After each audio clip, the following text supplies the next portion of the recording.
अस्सलाम वालेकुम स्टूडेंट्स अऊज़ुबिल्लाहि मिनश शैतानिर रजीम बिस्मिल्लाहिर रहमानिर रहीम रब्बिश इश्रह ली सदरी वयस्सिर ली अमरी वहलुल उक़दतम मिन लिसानी यफ़क़हू क़ौली रब्बि ज़िदनी इल्मा रब्बि ज़िदनी इल्मा रब्बि ज़िदनी इल्मा। अच्छा जी, थोड़ा सा हम सेकंड पिलर पे बात करेंगे। फर्स्ट पिलर अल्लाह का शुक्र है हमारा कल कंप्लीट हो गया था। सेकंड पिलर है सोशल रिस्पॉन्सिबिलिटी। सोशल से निकला है, सोशल कहाँ से निकला? सोसाइटी से। सोसाइटी से जी, ठीक है जी, समाज से। अच्छा, अब इसमें जाहिर सी बात है, पढ़ के क्या लग रहा है कि इसमें किस चीज़ का, किसका ख्याल किया जाएगा? ऊपर हमने इन्वायरमेंट का ख्याल किया था, फॉरेस्ट का ख्याल किया था, ग्लेशियर्स का ख्याल किया था, ग्लोबल वार्मिंग नहीं होने दी थी, हैबिटेट्स को प्रोटेक्ट किया था, पोशिंग नहीं होने दी थी। ये सारी बातें हमने पढ़ ली थी। अब यहाँ पे किसको हम मेंटेन करने की बात करें, यहाँ पे आ रहे refer to capacity of society to maintain and uphold wellbeing of its people. जो लोग सोसाइटी में रहते हैं, आस पास पड़ोस वाले लोग हो गए, या आपके इलाके के लोग हो गए, या आपके शहर के लोग हो गए, या आपके मुल्क के लोग हो गए, इन सब लोगों को क्या करना होगा? आपको प्रोटेक्ट करना होगा। उनसे आपको नुकसान नहीं पहुंचना चाहिए, आपकी किसी एक्टिविटी से नहीं पहुंचना चाहिए। पॉइजनस फ्यूम्स जो है वो उमिट होते हैं, उससे नहीं होना चाहिए। आपकी गाड़ियों की पार्किंग से, फैक्ट्री के बाहर जो बड़ी बड़ी वैनें खड़ी होती हैं, उससे रोड जाम हो जाता है, रोड ट्रैफिक जैम हो जाता है, रोड खराब हो जाता है। ये नहीं होना चाहिए। आपके फैक्ट्री से शोर शराबा आता है, इससे लोगों को आसपास प्रॉब्लम होती है, नहीं होना चाहिए। नहीं होना चाहिए। मेरी बात समझ आ रही है? ठीक है जी। तो ये सारी बातें हैं। इसमें ये कह रहा है कि ensuring equal access to basic needs, सबको बेसिक नीड्स का एक्सेस होना चाहिए। Protecting human rights, promoting social equality and insurance social equity and encouraging community resilience. It implies fairness, justice and dignity for all individuals regardless of their background and identity. आप सबको कोई discrimination नहीं करेंगे। Society में हर तरह के लोग होंगे, हर रिलीजन के लोग होंगे, हर कास्ट के लोग होंगे। आपने किसी के साथ भी गलत काम नहीं करना है। आपको किसी को भी जो है वो डिस्क्रिमिनेट नहीं करना है, प्रेफरेंस किसी को नहीं देनी है, बायसनेस नहीं दिखानी है। इक्वलिटी और इक्विटी को आपने थामे रखना है। जस्टिस करना है, इंसाफ करना है, सही, किसी का नाइंसाफी नहीं करनी है, ना अपने लोगों के साथ करनी है विद इन ऑर्गेनाइजेशन, चाहे वो किसी भी कास्ट से, कलर से, क्रीड से, रिलीजन से ताल्लुक रखते हो, ना आपने आउटसाइड दी ऑर्गेनाइजेशन करना है। ठीक है जी। पर्पज क्या है? The purpose is to create cohesive societies where individuals can thrive. It aims to reduce inequality, वही ऊपर वाली बातें कर रहा है, social justice and create system in which people feel empowered, secure and connected. ठीक है जी। Socially sustainable society support the health, education, safety and cultural need of its population. ठीक है जी। हेल्थ, एजुकेशन, सेफ्टी मेन जो मैं आपको बताऊं, अगर मुद्दे की बात करें तो सोशल सस्टेनेबिलिटी में ये बातें आ जाती हैं। Health, education, safety and cultural needs. ठीक है जी। हेल्थ हो गई, एजुकेशन हो गई, और safety, security and safety and cultural needs आ गई। कल्चरल नीड मतलब ईद बकरीद, तो आप ख्याल रखें आसपास के लोगों का। ठीक है ना? अगर कोई डिफरेंट जो है वो कम्युनिटी से ताल्लुक रखते हैं, तो आपको उसी हिसाब से उनको रिस्पेक्ट देनी होगी। ठीक है। सोशल फुटप्रिंट क्या है जी? फुटप्रिंट हमने बताया था, impacts, negative consequences, repercussions. Just as with environmental impact, very economic activity, every economic activity है social footprint which may have benefit और डैमेजिंग इम्पैक्ट। ठीक है। ये तो पॉजिटिव होगा या नेगेटिव होगा। आपने नाम सुना एक्सटर्नैलिटी? एक चीज होता था इकोनॉमिक्स में, याद है? किसी ने सुना एक्सटर्नैलिटीज का एक वर्ड इकोनॉमिक्स में होता था? Positive externality and negative externality, impacts. This is like a footprint. की social issues and remedial initiatives. अच्छा जी। अब ये बड़े कुछ मसले मसाइल हैं समाज के, जो हम कुछ हद तक हल कर सकते हैं या कंट्रीब्यूट कर सकते हैं हल करने में। तो पहले तो उन्होंने बोला भाई पॉवर्टी और सोशल इनइक्वालिटी बहुत है, अमीर गरीब का जो गैप है वो बहुत है। सही है ना? ये एक बहुत बड़ा मसला है। लोगों के पास फूड, शेल्टर, इनकम, रोटी कपड़ा मकान नहीं है, इनकम नहीं है इतनी उनकी, और गैप बढ़े जा रहा है रिच और पुअर का। ठीक है। According to some scholars, nine human needs must be met: subsistence, affection, protection, participation, understanding, identity, creation, leisure and freedom. Lack of any one of these needs represent some kind of poverty. जाहिर सी बात है, poverty का मतलब सिर्फ ये नहीं कि पैसे नहीं है। अगर आपको आज़ादी या राय नहीं है तो ये भी पॉवर्टी की अलामत है। अगर आप प्रोटेक्ट नहीं है, सिक्योरिटी नहीं है, तो ये भी पॉवर्टी की अलामत है।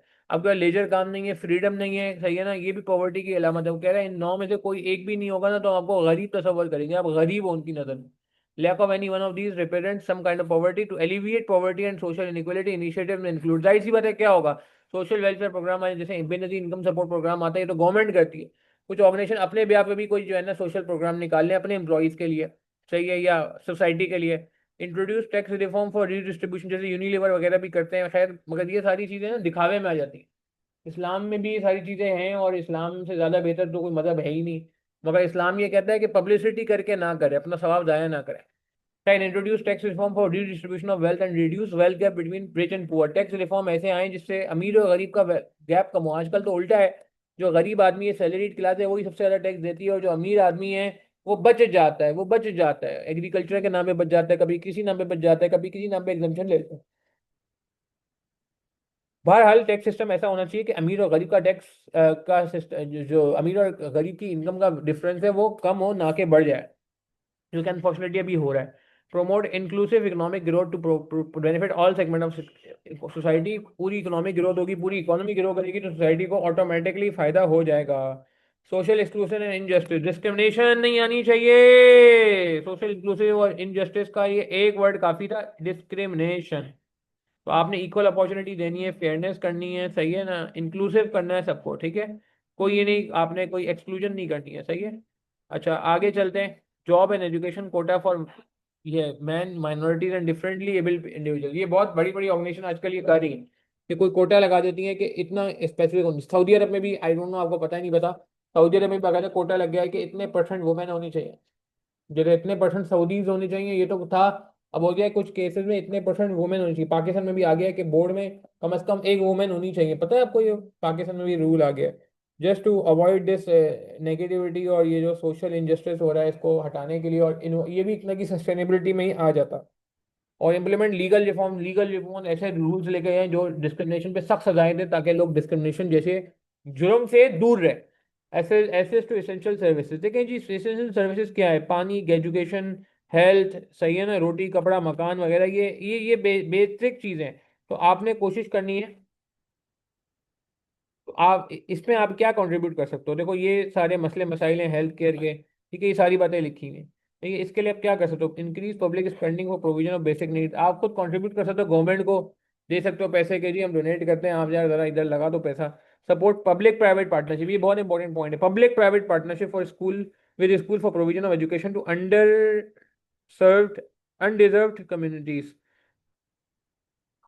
Under served communities.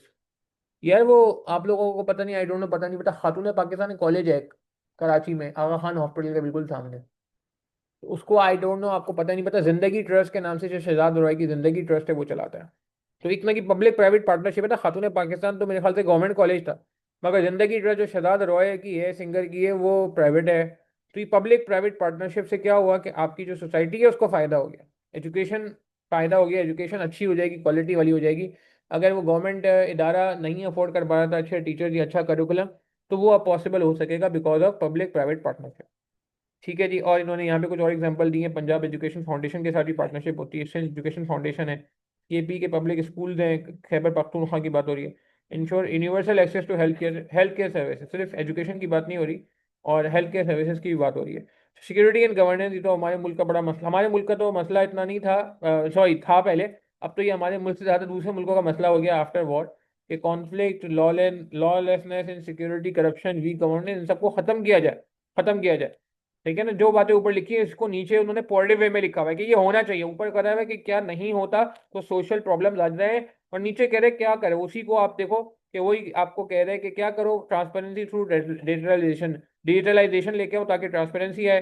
Citizen feedback system एक बहुत अच्छी चीज होती है कि सिटीजन डायरेक्टली ऐप पे जाके अपना फीडबैक देता है कि उसके एरिया में क्या प्रॉब्लम आ रहा है, क्या इशू आ रहा है, उसकी सोसाइटी में क्या इशू आ रहा है। तो ये आप इसको इंट्रोड्यूस करें। स्ट्रेंथन अकाउंटेबिलिटी, जी कोई काम नहीं कर रहा तो उस पर एक्शन लिया जाए, उसको रिमूव किया जाए, उसका ट्रांसफर किया जाए, उसको निकाल दिया जाए, ठीक है, अकाउंटेबिलिटी स्ट्रॉन्ग की जाए। और rehabilitation of conflict affected zone, conflict affected zone यानी कि कहीं अगर गैंग वॉर्स चल रही है, कोई प्रॉब्लम चल रहा है, कोई कॉन्फ्लिक्ट चल रहा है, तो वहाँ का रिहेबिलिटेशन, वहाँ का रिकन्सिलिएशन का काम भी करना चाहिए। ये सारे काम वैसे तो गवर्नमेंट के करने के, मगर बीइंग एन ऑर्गेनाइजेशन भी अपनी मदद, आपके तहत भी हम ये काम कर सकते हैं।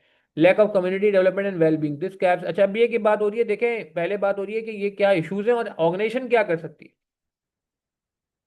गैप किसमें है जी, डेवलपिंग एंड वेलबींग में है, तो development including gaps in urban planning, lack of workforce development and overall community health and wellbeing. Community development के लिए आप क्या कर सकते हैं, वेलबींग के लिए क्या कर सकते हैं, अप्रेंटिसशिप प्रोग्राम निकाल लो, वोकेशनल ट्रेनिंग निकाल लो, वुमेन को प्रमोट किया दो ताकि गैप्स कम हो। हेरिटेज साइट जो है, जो आपकी हेरिटेज साइट्स है, मोहित जोदड़ो टाइप की साइट्स है, उनको आप थोड़ा प्रोटेक्ट करें launch urban infrastructure development program. Allah माफ करे, हमारे यहाँ डेवलपमेंट क्या होती है, बिल्कुल ही खतरनाक खराब लेवल की डेवलपमेंट हो। तो ऐसा नहीं होना चाहिए, प्रॉपर तरीके से जो है ना वो चीजें होनी ही चाहिए। ठीक है जी, यहाँ तक बात समझ आती है। ठीक है जी, तो ये हमने एक बात कर ली, सही है। और अब हम आ जाते हैं ज़रा थर्ड पे। तो अर्बन डेवलपमेंट पे हमने बात कर ली थी, अब हम थर्ड ज़रा अपने जो है ना क्या कहते हैं पिलर पे बात करते हैं, इकोनॉमिक सस्टेनेबिलिटी। देखें यार, नाम पे फोकस करें, मुश्किल नहीं है ये बातें यार, बहुत ही आसान है, कॉमन सेंस वाली बातें हैं। इकोनॉमिक सस्टेनेबिलिटी नाम से ही लग रहा है क्या होगा, चलो मुझे वक्त बताओ। हमने एनवायरमेंट का ख्याल कर लिया, हमने सोसाइटी का ख्याल कर लिया, अब किसका ख्याल कर लें, अब इकोनॉमिक एक्टिविटीज़ का भी ख्याल कर लें। मगर इकोनॉमिक एक्टिविटीज़ का मसला ये आ जाता है कि इकोनॉमिक्स में आ जाती है चीज़ कि प्रॉफिटेबिलिटी बढ़ा दो, फायदा हासिल कर लो, गेन बढ़ा लो। नहीं नहीं नहीं नहीं, इसमें मगर एक बात का ख्याल रखना है, without compromising the integrity of environmental and social system.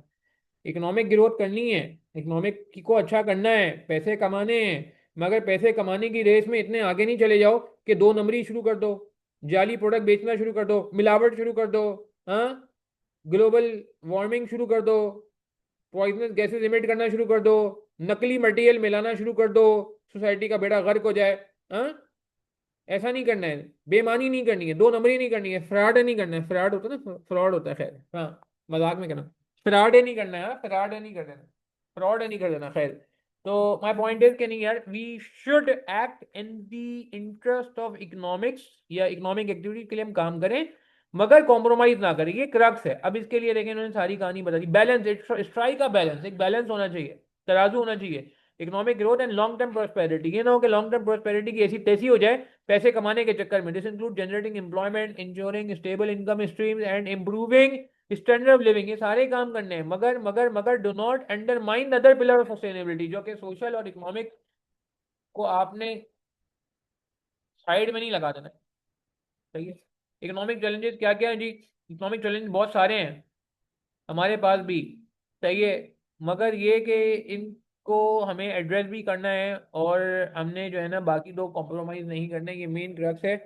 सबसे बड़ा चैलेंज ये नॉन रिन्यूएबल रिसोर्स, हम ज़्यादातर काम करते हैं कोल पे, फ्यूल पे, ऑयल को बर्न करते हैं, सही है ना, लोग जाके हमारे फॉसिल फ्यूल बर्न होते हैं ताकि इलेक्ट्रिसिटी जनरेट हो, सही है ना, फॉसिल फ्यूल, मिनरल्स, फॉरेस्ट वगैरह को हमें जो है क्या कहते, तोड़ कहते हैं, क्या कहते हैं उसे, काटना पड़ता है, शेव करना पड़ता है, but be this will have adverse impact on society and environment. तो अब इसको कैसे एड्रेस किया जाए, कैसे एड्रेस किया जाए, एफिशिएंट यूज ऑफ रिसोर्सेज किया जाए, वेस्टेज ना किया जाए, पेपर ज़ाया करने की ज़रूरत नहीं है, लिखा भी होता है बहुत सारी जगहों में, एनर्जी कंजर्वेशन होनी चाहिए, कोई बिजली वगैरह ज़ाया नहीं होनी चाहिए। हम भी इंटरनल ऑडिट में जाते हैं क्लाइंटों पे तो रिकमेंड करते हैं रिन्यूएबल रिसोर्सेज यूज होने चाहिए, wind power, sorry wind, air, water, ये सारी चीज़ें यूज होनी चाहिए।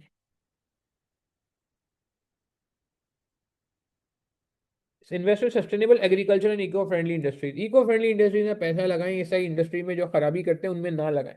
अनएम्प्लॉयमेंट को कैसे कवर कर सकते हैं, unemployment is also sustainability issue के यार, अगर अनएम्प्लॉयमेंट हो जाएगी, लोग की इनकम कम हो जाएगी, लोग वहाँ पे चोरी डकैतियां मारना शुरू कर देंगे, सही है ना, चोरी चकारी शुरू हो जाएगी, ये अनसस्टेनेबल है, सही है ना, एक फीलिंग आ जाएगी, डिप्राइव्ड वाली फीलिंग आ जाएगी। तो इस पे हम क्या कर सकते हैं जी, इसके हम ये कर सकते हैं कि ऑन्टरप्रेन्योरशिप, ऑन्टरप्रेन्योरशिप समझते हैं, सेल्फ एम्प्लॉयमेंट स्टार्ट करते हैं, कि वो खुद अपनी जॉब खुद बना लें, सेल्फ एम्प्लॉयड हो जाएं, सही है ना, भले कोई बंदा ठेला लगा ले यार, मगर सेल्फ एम्प्लॉयड तो अनएम्प्लॉयमेंट का मसला खत्म हो गया कि किसी ने ठेला भी लगा लिया, तो क्या कहते हैं, सही है। इसके अलावा गैप खत्म करने की कोशिश करें, नॉलेज और स्किल्स में जो गैप चल रहा है आजकल के, नॉलेज तो बहुत है, डिग्रियां लोग लेके बैठे हैं, मगर काम नहीं आता, काम नहीं आता, स्किल्स की का फुकदान है, स्किल्स की शॉर्टेज है, शॉर्टेज है, तो इसको गैप को कम करें यार।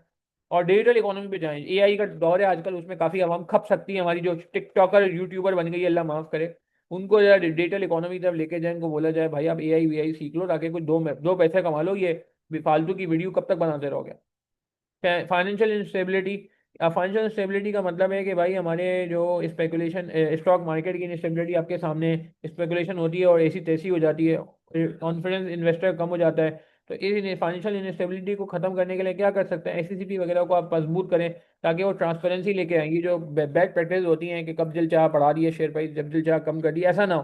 तो ये टाइट कंट्रोल आ जाए स्टेट बैंक ऑफ पाकिस्तान के, ठीक है जी। और स्ट्रेटेजिक रिफॉर्म्स आ जाए, रिफॉर्म्स मीन गवर्नमेंट की पॉलिसी, गवर्नमेंट के रूल्स आ जाएं इन्वेस्टमेंट को प्रोटेक्ट करने के लिए, सही है। कुछ आपने कॉम्प्लाइंस हो जाए आईएमएफ प्रोग्राम से, आईएमएफ इस पे बड़ा कोशिश कर रहा है, ठीक है आईएमएफ के 10 मसले मसाइल हैं, कर्जा दे रहा है, सूदी में हमें इन्वॉल्व कर रहा है, मगर दूसरी तरफ हमें ये बात भी समझनी चाहिए कि नहीं यार, क्या कहते हैं, इसकी जो बातें इकोनॉमिक इंस्टेबिलिटी को, फाइनेंशियल इंस्टेबिलिटी को कम करने के लिए उसको फॉलो होना चाहिए।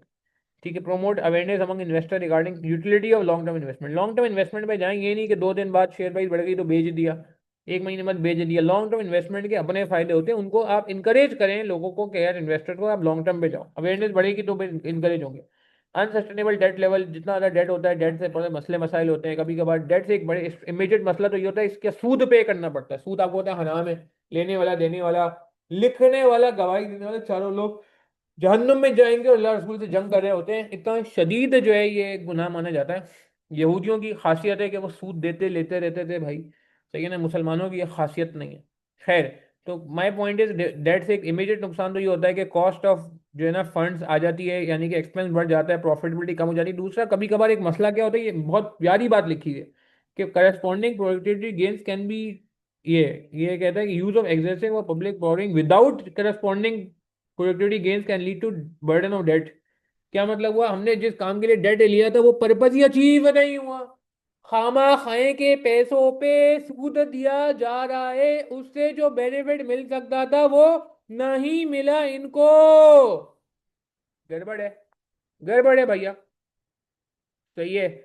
और इनिशिएटिव क्या क्या हो सकते हैं जी, इस टैक्स बेस स्ट्रॉन्ग कीजिए ताकि कर्जा ना लेना पड़े, कर्जा ना लेना पड़े। सही है ना, पॉलिसी, फिजिकल पॉलिसी पे इम्प्रूव, फिजिकल डिसिप्लिन डाले जाएं, फालतू पैसे जाया नहीं होने चाहिए, reduce reliance on external debt finance. ठीक है जी, ये आप ऐसी कोई सब्सिडियां ना दें फालतू की जिससे आपका जो है ना क्या कहते हैं वो खराब हो जाए सिस्टम। सही, जिससे आपका ये है ना क्या कहते हैं बाहर से कर्जा लेना पड़े। अच्छा, मायोपिया क्या है, ये पेपर में आ सकता है, इंपॉर्टेंट है। MYOPA, myopia. मायोपिया क्या है, मायोपिया का मतलब है शॉर्ट टर्म गेन को आप फोकस कर लो, focusing on short term gains. ठीक है, बाय गवर्नमेंट और बिजनेस कम्युनिटी, चाहे गवर्नमेंट करे बिजनेस कम्युनिटी के, विच में lead to policies and decision that compromise long term economics as well as wellbeing and social responsibility. हमने खड्डा खोद दिया है ऑयल निकालने के लिए आज, मगर हम ये भूल गए कि खड्डा खोद दिया है तो कल को यहाँ पे फ्लड भी आएगा तो प्रॉब्लम होगा, कल को यहाँ पे क्लाइमेटिक चेंजेस आएंगे तो प्रॉब्लम होगा। एक और एग्जांपल है, कोविड में हमने उल्टे सीधे लोन निकाल दिए कोविड में, सही है ना, निकाले थे, हम पाकिस्तान की गवर्नमेंट ने भी निकालते हैं, यूएस में भी निकालते हैं, सस्ते सस्ते लोन निकाल दिए। उससे हुआ ये कि लोन लेना पड़ा ओवरऑल हमें बाहर आईएमएफ वगैरह से, सस्ते सस्ते लोन से इनएफिशिएंसी आ गई, लोग इनएफिशिएंट हो गए, लोगों ने कहा गवर्नमेंट को लूटो जितना लूट सकते हैं सस्ते लोन के थ्रू। हाँ, तो लॉन्ग टर्म अगर आपका कोई इकोनॉमिकली खराब हो रहा है, कुछ कॉम्प्रोमाइज हो रहा है शॉर्ट टर्म के चक्कर में, दिस इज कॉल्ड मायोपिया। ये पेपर में आ सकता है मायोपिया मीन शॉर्ट टर्म। आपने आपने कहा यार अभी छोड़ो, पेपरों की तैयारी नहीं करते, फिल्म देख लेते हैं, क्रिकेट मैच देख लेते हैं, वर्ल्ड कप T20 देख लेते हैं, कोई बात नहीं, इससे क्या हुआ, आपकी अटेम्प्ट ज़ाया हो गई, तो आपने मायोपिया कर दिया। छोटे 1-3 घंटे के मैच के चक्कर में जो पाकिस्तान हार भी गया बाद में, आपको अफसोस भी हुआ, सदमा भी हुआ, उसके चक्कर में आपने क्या किया, आपने गड़बड़ कर दिया, आपने लॉन्ग टर्म अपना नुकसान कर दिया। ठीक है जी, मायोपिया को प्रमोट करने के लिए क्या कर सकते हैं जी, स्ट्रेटेजिक प्लानिंग करें, लॉन्ग टर्म प्लानिंग करें, शॉर्ट टर्मिज्म से बाहर निकलें। सही है, पाकिस्तान विजन 2025 की उन्होंने एग्जांपल दी है, encouraging company to regularly report your sustainability efforts. Sustainability effort पे आप रेगुलरली काम करें। सस्टेनेबिलिटी का मतलब ही क्या है कि लॉन्ग टर्म फ्यूचर प्रोटेक्ट करना है, फ्यूचर जनरेशन को प्रोटेक्ट करना है, इतने आगे का सोच रहे हैं तो अगर सस्टेनेबिलिटी के बारे में रिपोर्ट करेंगे, सोचेंगे, तो ऑटोमेटिकली आपका लॉन्ग टर्म फोकस अच्छा हो जाएगा। और ग्रीन फाइनेंस को वो करें, ग्रीन फाइनेंस लास्ट बात है, मैं ये करके बस इस वीडियो को एंड करता हूँ। ग्रीन फाइनेंस का मतलब क्या है, फिर ये खत्म हो जाएगा हमारा सस्टेनेबिलिटी वाला, ये 3 पिलर खत्म हो जाएंगे, फिर इनकी इंटीग्रेशन है और फिर उसके बाद सस्टेनेबिलिटी रिपोर्टिंग शुरू हो जाएगी। ठीक है, ग्रीन फाइनेंस का मतलब क्या है कि वो फाइनेंस लिया जाए जिन वो फाइनेंस लिया जाए, ये वो फाइनेंसिंग है जो कहाँ लग रही है, ऐसे प्रोजेक्ट्स में लग रही है जिनका पॉजिटिव इंपैक्ट है, जिनका ग्रीन इंपैक्ट है, जिनका इन्वायरमेंट में पॉजिटिव इंपैक्ट है। फॉर एग्जांपल, आपने लोन ले लिया एक ट्रीटमेंट प्लांट के लिए जो पोल्यूशन को ट्रीट करता है, ऐसे प्लांट के लिए लोन ले लिया, ये ग्रीन फाइनेंस कहलाएगा। ऐसा फाइनेंस जिससे आपने ये प्लांट लिया, ग्रीन फाइनेंस कहलाएगा। ग्रीन फाइनेंस जो है सस्ता मिलता है। ठीक है, रिन्यूएबल एनर्जी, आपने एयर टरबाइन लगा दिया, विंड टरबाइन लगा दिया, सही है, एनर्जी इलेक्ट्रिसिटी जनरेट करने के लिए, ये ग्रीन प्रोजेक्ट है। इसके लिए जो फाइनेंस लिया जाएगा, इस ग्रीन प्रोजेक्ट के लिए जो फाइनेंस लिया जाएगा वो ग्रीन फाइनेंस कहलाया जाएगा। ठीक है जी, low carbon solution, sustainability initiatives, climatic change resilience, the use of green finance helps integrate, इससे इंटीग्रेशन हो जाती है, मिल जाते हैं कौन दो लोग, environmental consideration sustainability into mainstream financial decision making. Financial decision making में ये सस्टेनेबिलिटी का एलिमेंट मिल जाता है जब आप ग्रीन फाइनेंस पे जाते हो। एडवांटेजेस बहुत अच्छे हैं जी। एडवांटेजेस ये हैं कि कॉस्ट इफेक्टिव होता है जी, सस्ता पड़ता है लोगों को, सही है ना, सेविंग्स होती हैं, और इससे ऑर्गेनाइजेशन को ओवरऑल फायदा होता है, ओवरऑल उसकी प्रॉफिटेबिलिटी इंप्रूव हो जाती है क्योंकि ये सस्ता होता है एज कम्पेयर टू डेट। दूसरा फायदा ये होता है कि इससे इंप्रेशन भी मिलता है, सिग्नल देता है कि यार हम इन्वायरमेंट के लिए, इन्वायरमेंट के खैर ख्वाह हैं, सस्टेनेबिलिटी के खैर ख्वाह हैं, हम इन्वायरमेंटल सस्टेनेबिलिटी के लिए काम करना जान चाहते हैं। ठीक है, इससे ऑर्गेनाइजेशन की कॉर्पोरेट इमेज भी अच्छी होती है, और दूसरे स्टेक होल्डर, जो हमने पिछले वीडियो में बढ़ा था कि स्टेक होल्डर भी देख रहे होते हैं आप सस्टेनेबिलिटी के लिए क्या करो, एक पॉजिटिव इंप्रेशन जाता है। ठीक है जी, मगर इसके नुकसान क्या है, इसकी एडिशनल कॉस्ट आ जाती है, क्योंकि सस्ता अगर कोई फाइनेंस प्रोवाइड करे तो कोई अपनी जेब से कर रहा होगा, ठीक है ना, कोई जेब से कर रहा होगा, गवर्नमेंट अक्सर कर रही होती है तो वो जेब से कर रही होती है। ठीक है, और कभी कभार फंड अप्रोप्रिएटली यूज नहीं हो पाते, इसके लिए आपको डिमॉन्स्ट्रेट करना पड़ता है कि वाकई आपने ग्रीन इफेक्ट के लिए, ग्रीन प्रोजेक्ट के लिए ही पैसा लगाया या नहीं लगाया, ये आपको प्रूव करना पड़ता है। ठीक है जी, तो मेजरेबल पॉजिटिव इम्पैक्ट आया, कितने रुपए का पेजेबल पॉजिटिव इम्पैक्ट आया, कितने करोड़ रुपए की आपकी पोल्यूशन कम हुई, कितने लाख रुपए की पोल्यूशन कम हुई, कितने किलो कार्बन डाइऑक्साइड कम हुई, कितना कार्बन फुटप्रिंट कम हुआ, ये आपको बताना पड़ता है। और कभी कभार इंडिपेंडेंट ऑडिट भी कराना पड़ता है, और ऑडिट का आपको पता है एडमिनिस्ट्रेटिव बर्डन भी होता है, और ऑडिट की कॉस्ट भी होती है कि ट्रांसपेरेंसी है नहीं है, इसके लिए आपको ऑडिट कराना पड़ता है, ऑडिटर की कॉस्ट है, तो ऑडिटर की कॉस्ट एक इशू आ गया। ठीक है ना, इसको मेजरेबल करना पड़ेगा, दिखाना पड़ेगा, प्रूफ करना पड़ेगा, वो आ गया मसला। और इसकी एक एक्स्ट्रा कॉस्ट भी आती है कि आपको जो है ना, क्या कहते हैं, रिपोर्टिंग रिक्वायरमेंट बढ़ जाती है, इंक्रीज रिपोर्टिंग रिक्वायरमेंट, ज्यादा रिपोर्टिंग करनी पड़ जाती है उसको जस्टिफाई करने के लिए। लास्ट में कहेंगे इंटरेक्शन का मतलब क्या है, कि तीनों पिलर फोकस होने चाहिए, ये नहीं होना चाहिए, मुझे पता है जब आप इकोनॉमिक इन्वायरमेंट इकोनॉमिक को अच्छी करना चाहेंगे, इकोनॉमी को अच्छी करना चाहेंगे, प्रॉफिटेबिलिटी बनाना चाहेंगे, तो आपका सोशल और आपका इन्वायरमेंटल इफेक्ट हो सकता है। इन्वायरमेंटल को अच्छा करना चाहेंगे तो इकोनॉमिक इफेक्ट हो सकता है, तो हमें क्या करना पड़ेगा, इंटरेक्ट कराना पड़ेगा। ठीक है, हार्मोनी में काम करना पड़ेगा, वर्स्ट इन हार्मोनी। ठीक है जी, economic environmental stability project and preserve natural resources which are essential to economic activities and human wellbeing, social sustainability, focus on equity, ये हमने बात कर ली है, सब जो है वो है। और आखिर में कह रहा है कि इनको हमने फॉलो करना है विदाउट कॉम्प्रोमाइजिंग, की बात की थी, वापस रिपीट हो रही है। इकोनॉमिक सस्टेनेबिलिटी का मतलब है कि आपने इकोनॉमिक ग्रोथ को, लॉन्ग टर्म इकोनॉमिक ग्रोथ को फोकस करना है without compromising environmental integrity and social welfare. ठीक है जी, बात समझ आई। ठीक है जी, तो ये है कि इन्वायरमेंटल इकोनॉमिक जो है अच्छा हो जाएगा तो इन्वायरमेंट भी अच्छा हो गया, लोगों की लेवल ऑफ लिविंग भी अच्छा हो गया, मगर ये कि सोशल अनरेस्ट नहीं होना चाहिए। ठीक है, सब चीज़ें ऑर्गेनाइज होनी चाहिए, ये बात उन्होंने यहाँ पे लिख दी। अगली वीडियो में सस्टेनेबिलिटी रिपोर्टिंग करेंगे ताकि ये एरिया हमारा एंड हो जाए। ठीक है, अपना ख्याल रखिएगा, दुआ में याद रखिएगा। आसान एरिया था इसलिए हमने इसको क्विकली क्विकली निकाल दिया। कोई सवाल है, कंफ्यूजन है, तो मेरा नंबर आपके पास मौजूद है, आप इससे रिलेटेड कोई क्वेरी है तो मुझसे व्हाट्सएप पे पूछ सकते हैं। ठीक है जी, चलें, ओके जी, अस्सलाम वालेकुम वरहमतुल्लाहि वबरकातुहू।